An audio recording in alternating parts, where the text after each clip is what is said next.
Туа дариға алтын бесік туған жер, қадіріңді келсем білмей кеше көр. Жаталмас ем топырағыңда тебіренбей, ақын болмай, қасың болсам, мен егер деп Қасым Атамыз.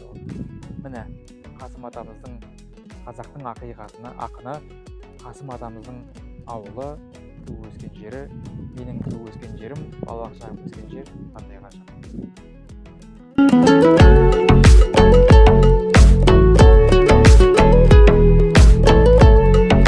Міне мынау сельсовет, әкімдік. Енді бұрында сельсовет деп аталған, менің әкем осы жерде көп жылдар бойы жұмыс істеген. Әкем осы жерде келіп кетіп жүретін, біз осы жерге келіп қарап жүрміз. Әр жағы мектеп.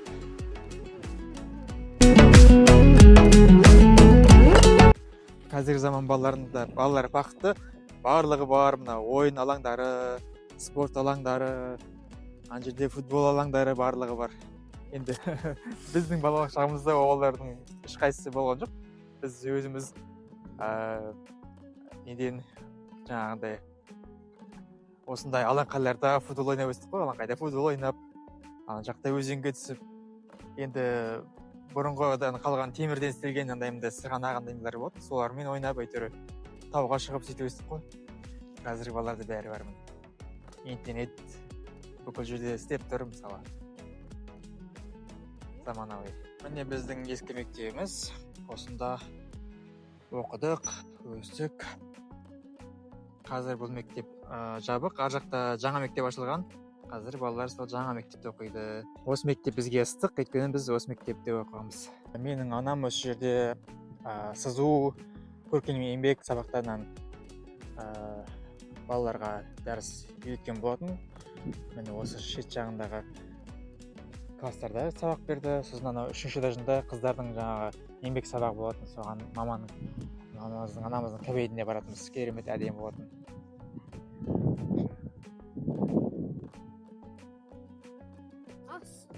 Ассалаумағалейкум. Ассалаумағалейкум. Ауылдың балалары, ассалаумағалейкум. Қалдарың қалай? Сабақтарың жақсы ма? Жаңа мектеп қалай қазір, жақсы ма? Біз мынау ескі мектепте оқығанбыз байғыда. Оқыңдар ма сендер? 5-тен кейін. Ауылда не жаңалық, бәрі жақсы ма? Дұрыс. Осындай ауылдың мектебінің артында бала кезімізде, мектеп оқып жүрген кезде осы жерде ойнайтынбыз. Футбол ойнайтын алаңқай болатын. Сол енді балалық шақты мектеп кезде бәрін еске түсіріп келіп қалдық. Әр адамға өзің туған жері ыстық қой. Әр тасы, әр табы, әр үйі барлығы ыстық көрінеді. Балалық шақтың балғын кездері. Керемет, е?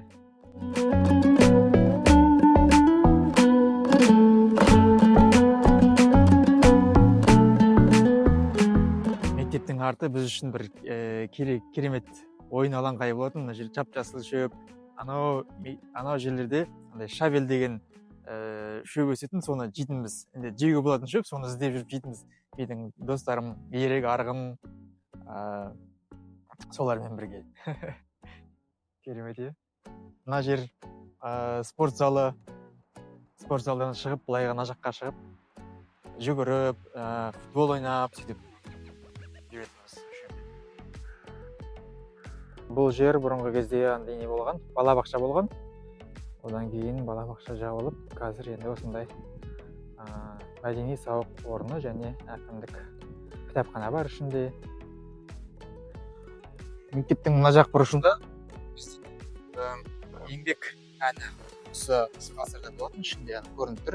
Станоктар, әртүрлі ағаш өңдейтін құралдар.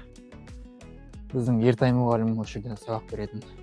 Аны үстіңгі этажында, 3-ші этажында қыздардың еңбек пәнінің сабағы болады. Ауылым маңсадың, әппақ таңыңды, тұнып кешіңді, алма бағыңды, өзіңе барып, қуып сағымды, іздеймін бала, балғын шағымды.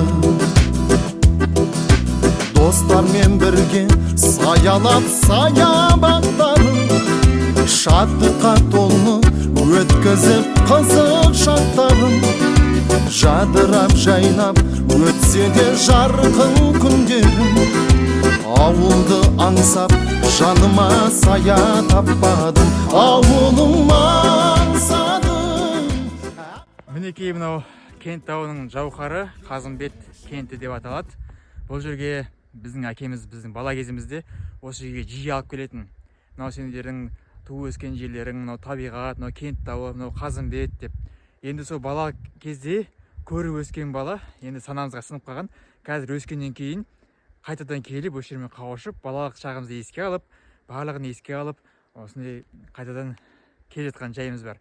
Оның барлығы әкеміздің әкеліп жол көрсетіп, осы жолмен келесің деп әкемізге көрсеткен әкеміздің арқасы. Сондықтан әке Жақсыбаев Дәуітжан рахметуллаұлы, мен сізге балаңыз ретінде, балалық парыз ретінде сізге алғысымды айтамын. Осындай ғажайып жерлерді, жауһар жерлерді көрсетіп, бізге үлгі өнеге көрсеткеніңіз үшін алғыс сізге. Және де сонымен қатар әкеміз бен анамыз қаладан келген немесе басқа ауылдардан келген адамдардың барлығын осы жерге алып келетін. Өйткені бұл жер осы Кент тауының жауһары деп есептеледі. Ең әдемі жерінің бірі. Міне көріп отырсыздар, жан-жағының бәрі тау, орман, қандай ғажайып жерлер. Енді мынау жауһардың ең ерекшелігі, мына жерде анау тастар көрдіңіздер ме? Үйдің биіктігінде 2 этаж, 3 этаж, даже 5 этажды үйдің биіктігінде тастардан жерде бар. Ондай тастар енді білмеймін кездеспейді көп жерлерде. Осы жердің ерекшелігі осы, көрдіңіздер ме? Таза ауа, ар жақтарда бұлақ бар, қандай керемет. Енді мынау орманның ішінде саңырауқұлақ десеңіз, саңырауқұлақ бар, малина, қарақат, анау сиыр қарақат дегендер бар. Ит мұрын барлығы бар. Енді тиін, қоян дегендер онда жетеді. Флора мен фаунасы керемет. Көрдіңіздер ме? Ана тастардың арасында үңгірлер бар.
Ал бұл жер Кент тауындағы стол деп атаймыз өзіміз. Бұл жерде арнайы демалуға, пикник жасауға арнаған орындар бар, столдар бар. Ана жерлерде беседка бар. Мына жерге енді алтыбақан қойыпты. Мектепте оқып жүрген кезде барлығымыз класспен осы жерге келетінбіз. Класспен, достарымызбен, барлығымыз бүкіл ауыл бірізде ауылда 1 майда, 1 мамырда тауға шығу деген дәстүр болатын. 1 майда бүкіл Қасым ауылы тауға шығатын. Тауға шығып, жаңағындай бәріміз пикник жасап, осы жерде демалып, ойындар ойнап, осы жерде уақыт өткіземіз. Таңертең келеміз, күні бойы осы жерде жүреміз. Кешке дейін осы жерде тауды аралап, тауға шығып, ойындар ойнап, осы жерде жүретінбіз. Барлығымыз өте керемет, осындай керемет жер. Ана жерде бұлақ бар, көрдіңіздер ме? Мына жерге енді кейіннен осындай беседкалар қойыпты. Мына жерге 2003 жылғы түлектерден деп сый ретінде осындай жасап беріпті, көрдіңіздер ме? Ана жерлерде үстелдер бар. Анау жерлерде арнаулы жаңағындай от жағуға, кәуіптер, шашлик пісіруге арналған орындар бар. Ана жерде көрдіңіздер ме? Ана жерде стол бар, бұлақ, көрдіңіздер ме? Мына жерде беседка. Анау жақта алаңқай бар, сол алаңқайда әртүрлі ойындар ойнауға арналған футбол, волейбол, әртүрлі ойындар, көрдіңіздер ме? Қандай тамаша. Мына жер көлеңке, алаңқай жақсы. Қарағайлы, қайыңды орман.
өзіміздің бауырымыз ғой. Ассалаумағалейкум, қалай жатыр? Кім тақпақ айтады? Аяз да келіп тұр, бізге сәлем беріп тұр. Сәлеміңді қайтайын. Кәмпит жегім келіп тұр. Ой, молодец. Тағы қандай тақпақ білесің? Қасым Онжаттың өлең білесің бе? Қасым Онжаттың өлең білесің бе? Шықшы тауға қарашы кең далаға, мәз боласың, ұқсайсың жас бауырға. О шетінен бұл шетіне жүгірсең, шаршайсың ба, құмарың бір қанама. Ой, молодец. Мінекей саған. Заслуженный 1000 теңге. Жарайсың. Әнуар біздің бауырымыз. Папаңа сәлем айт, жарай ма? Шалқардан сәлем айт. Жақсылай шалқар десең қалай, жарай ма? Сен де біздің бауырымызсың. Досымызбыз. Атың кім? Алинұр. Алинұр. Қуат Алинұр. Ануар. Ануарұлы. Ой, молодец. Айта ғой. Орын таппай мақтанба, орын таппай құмарланып шаттанба, ойнап осылай күлуде бес нәрсенің ашық бол, бес нәрсенің қашық бол, адам болам десеңіз, тілеуім алға жер десеңіз. Болды. Бесек өтірік мақтаншақ. Елшек бекер мал шашпақ, бес ұшан білсеңіз таға бермек терең ой, қанағат рахым ойлап қой, бес асылсыз көнсеңіз. Жарайсың. Мәне бауырларым, осылай өлеңдерді жаттап жүріңдер, сабақтарыңды жақсы оқыңдар, халықтың қалаулы, елеулі азамат болысыңдар. Рахмет. Молодцы. Мен ағаларың Жәнет Жақсыбаймын.